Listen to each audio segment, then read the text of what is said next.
सभी को नमस्कार। मैं सुनीता कुमारी, सहायक आचार्य हिंदी, राजकीय महिला महाविद्यालय झुंझुनू।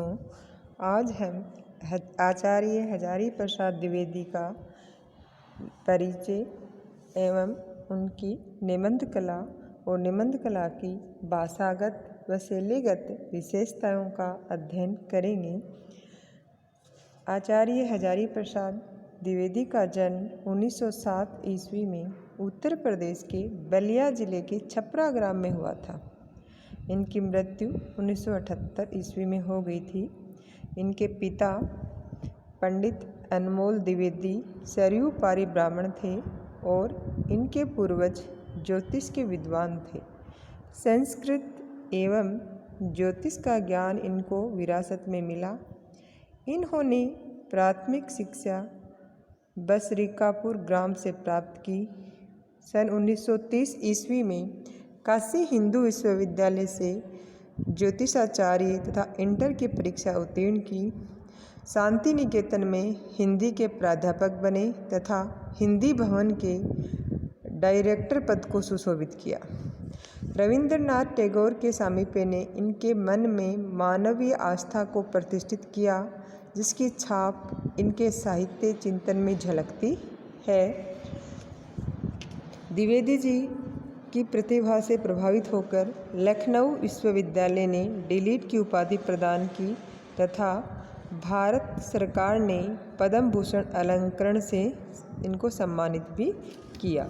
आचार्य हजारी प्रसाद द्विवेदी का गद्य उनके व्यक्तित्व का अभिव्यंजक है। उनकी विद्वत्ता और चिंतन प्रियता उसमें मूर्तिमती हो उठी।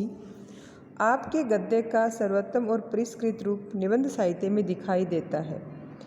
सांस्कृतिक निबंध के क्षेत्र में कोई अन्य रचनाकार आपकी क्षमता नहीं रखता।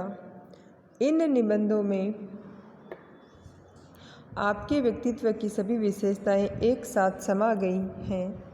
आपके प्रयत्न से हिंदी साहित्य ने जो गौरव और समृद्धि अर्जित की है वह सदा स्मरणीय रहेगी। साहित्य के क्षेत्र में आपके योगदान को विविध आयाम प्राप्त हुए हैं। आप एक कुशल उपन्यासकार, विद्वान मनीषी, इतिहासवेत्ता एवं ललित निबंधकार के रूप में जाने जाते हैं और एक मर्मज्ञ आलोचक माने जाते हैं। आपकी आलोचना ने हिंदी साहित्य चिंतन को एक नवीन दिशा प्रदान की है। द्विवेदी जी की प्रतिष्ठा एक कुशल अध्यापक, विद्वान, इतिहासकार, शुद्धि आलोचक, मनीषी उपन्यासकार एवं ललित निबंधकार के रूप में रही है।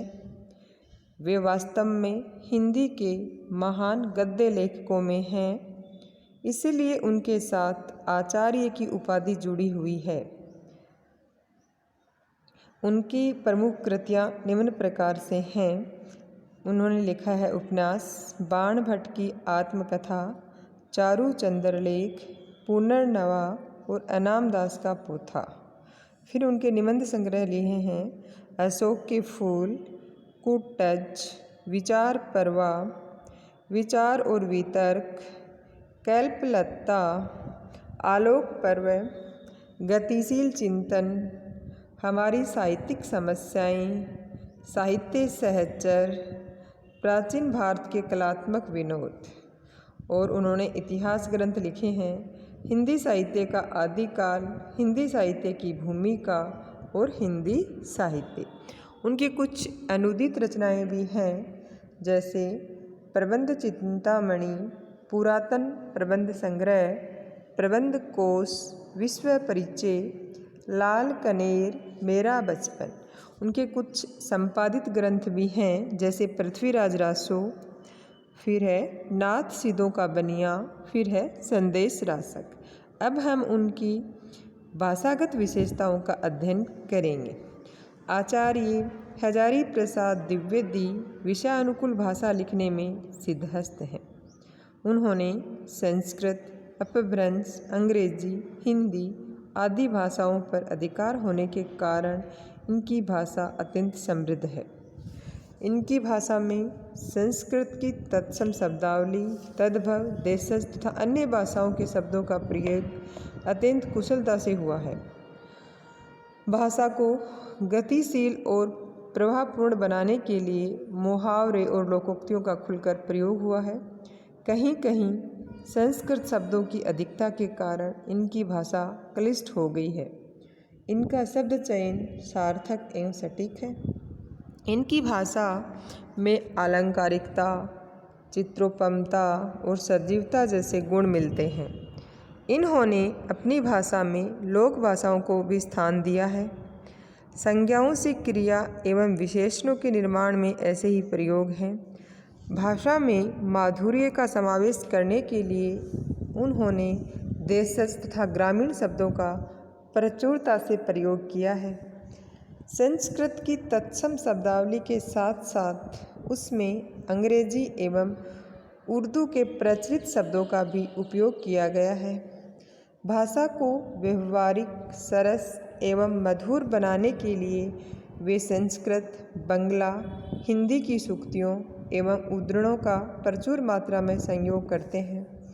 इनकी भाषा की मूल प्रवृत्ति संस्कृत निष्ठा है, जो इनके अगाध पांडित्य एवं बहुउज्ञता का स्वाभाविक परिचय है। वे भाषा मर्मज्ञ एवं शब्द की आत्मा के शोधक साहित्यकार थे। निश्चित रूप से ये कहा जा सकता है कि द्विवेदी जी का भाषा पर पूर्ण अधिकार था। अब हम उनकी शैलीगत विविधता पढ़ेंगे, शैलीगत विशेषताएं पढ़ेंगे, भाषागत विशेषताएं पढ़ चुके हैं। उन्होंने विचारात्मक शैली में, आलोचनात्मक शैली में, गवेषणात्मक शैली में और भावात्मक शैली में भी अपने निबंध हास्य लिखे हैं। हास्य व्यंग्य शैली का प्रयोग भी उन्होंने किया है। सबसे पहली शैली है विचारात्मक शैली। द्विवेदी जी के निबंधों में प्रधानतः इस शैली का प्रयोग हुआ है। इसमें विचारों की प्रमुखता रहती है। इसके अंतर्गत न तो अधिक छोटे और न बहुत लंबे वाक्यों का प्रयोग किया जाता है। इसमें विचारों की सुस्पष्टता और बोधगम्यता पर विशेष ध्यान दिया जाता है। यहाँ संस्कृत शब्दावली का सहज प्रयोग भी दिखाई देता है। उदाहरण के लिए, संपूर्ण हिमालय को देखकर ही किसी के मन में समाधिस्थ महादेव की मूर्ति स्पष्ट हुई होगी, उसी समाधिस्थ महादेव के अलग जाल के निचले हिस्से का प्रतिनिधित्व यह गिरी श्रृंखला कर रही होगी। इस प्रकार इन पंक्तियों से हमें समझ में आता है कि उन्होंने संस्कृत युक्त शब्दावली का प्रयोग किया है। अब हम उनकी दूसरी शैली गवेषणात्मक शैली के बारे में पढ़ेंगे। इस शैली में गंभीर पांडित्य और विद्वत्ता का दर्शन होता है। सांस्कृतिक निबंधों में प्राय इसका प्रयोग किया गया है। इसकी भाषा संस्कृत गर्भित होती है और वाक्य विन्यास अपेक्षाकृत लंबा रहता है। इसमें प्रधानतः खोज और अनुसंधान की प्रवृत्ति दिखाई देती है। गवेषणात्मक का मतलब है खोज करना और अनुसंधान करना, इसलिए इसमें खोज और अनुसंधान की प्रवृत्ति दिखाई देती है। गूढ़ विषय को सहज और बोधगम्य बनाने का प्रयास इसमें पाया जाता है। इसके द्वारा विषय का सम्यक प्रतिपादन किया जाता है। उदाहरण के लिए, महाभारत और पुराणों के अध्ययन से आर्यों और नागों में क्रांतिकर संघर्ष का पता चलता है, परंतु महाकाव्य की छाया ने उस संघर्ष को स्मृति पथ से दूर हटा दिया है। ये उदाहरण यहाँ दिया गया है कि इसमें गवेषणात्मक शैली है और आचार्य हजारी प्रसाद द्विवेदी ने गवेषणात्मक शैली का प्रयोग किया है। अब हम उनकी आलोचनात्मक शैली के बारे में पढ़ेंगे। व्यवहारिक आलोचनाओं में इस शैली का प्रयोग दिखाई देता है। यद्यपि इस शैली का प्रयोग अधिकांश निबंधों में देखा जा सकता है। द्विवेदी जी का आलोचक व्यक्तित्व इसमें मुखर रहता है। संस्कृत की तत्सम प्रधान शब्दावली के रहते हुए भी भाषा में सरलता, सहजता और गंभीरता दिखाई देती है। इसमें तटस्थता और स्पष्टवादिता भी दिखाई देती है। यहाँ अपेक्षाकृत लंबे वाक्यों का प्रयोग हुआ है। बीच बीच में उर्दू, अंग्रेजी और देशज शब्दों का प्रयोग भी मिल जाता है। अब यहाँ उदाहरण दिया गया है, कूटज अर्थात जो कूट से पैदा हुआ हो। कूट घड़े को कहते हैं। ये आलोचनात्मक शैली है। इसका उदाहरण कूटज निबंध से लिया गया है। तो कूटज का अर्थ यहाँ बताया गया है, कूट अर्थात जो कूट से पैदा हुआ हो। और कूट घड़े को कहते हैं। जय का मतलब होता है जन्म लेना, कूट यानी घड़ा। घर को भी कहते हैं। कूट अर्थात घड़े से उत्पन्न होने के कारण प्रतापी अगस्त्य से मुनि भी कूटज कहे जाते हैं। घड़े से तो क्या उत्पन्न हुए होंगे, कोई और बात होगी। ये आलोचनात्मक शैली का उदाहरण है। अब हम इनकी भावात्मक शैली पढ़ेंगे।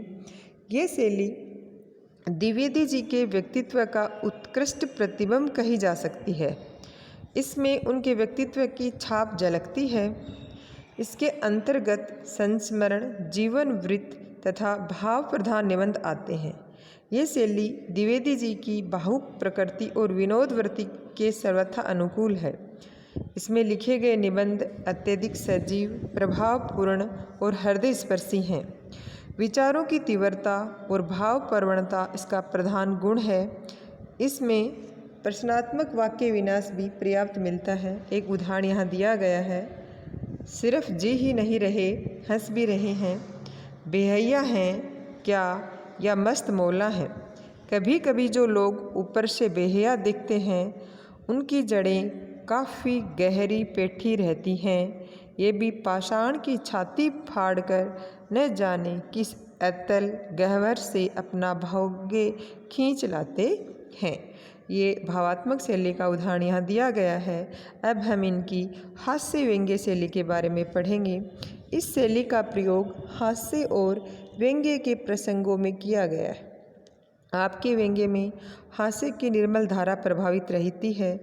विशिष्टता और साहित्यिकता का गुण आपकी इस शैली का प्रधान विशेषण है। माधुर्य का सरल प्रभाव भी इसमें दिखाई देता है। देवदारू निबंध जो है, उनकी कुछ पंक्तियाँ यहाँ दी गई हैं। ऐसा लगता है कि ऊपर वाले देवदारू के वृक्षों की फुनगी पर से लुढ़का दिया जाऊं तो फुनगियों पर से ही लौटता हुआ हजारों फीट नीचे तक जा सकता हूँ अनायास, पर ऐसा लगता ही भर है। भगवान न करे कोई सचमुच लुढ़का दे, हड्डी पसली चूर हो जाएगी। अब हम इनकी हास्य व्यंग्य शैली के बारे में पढ़ चुके हैं। इस प्रकार स्पष्ट है कि द्विवेदी जी ने अपने निबंधों में विभिन्न गद्य शैलियों का प्रयोग आवश्यकता के अनुसार किया है। वे विषयानुरूप शैली का प्रयोग में सिद्धहस्त हैं तथा भाषा और शैली पर उनका विलक्षण अधिकार है। आचार्य हजारी प्रसाद द्विवेदी आधुनिक हिंदी निबंधकारों में शीर्ष स्थान के अधिकारी हैं। ललित निबंधों की परंपरा को नवजीवन देने के लिए ये सदैव स्मरणीय रहेंगे। इन्होंने हिंदी साहित्य में तार्किक, स्पष्ट, मधुर, गंभीर आलोचना पद्धति को अपनाया है।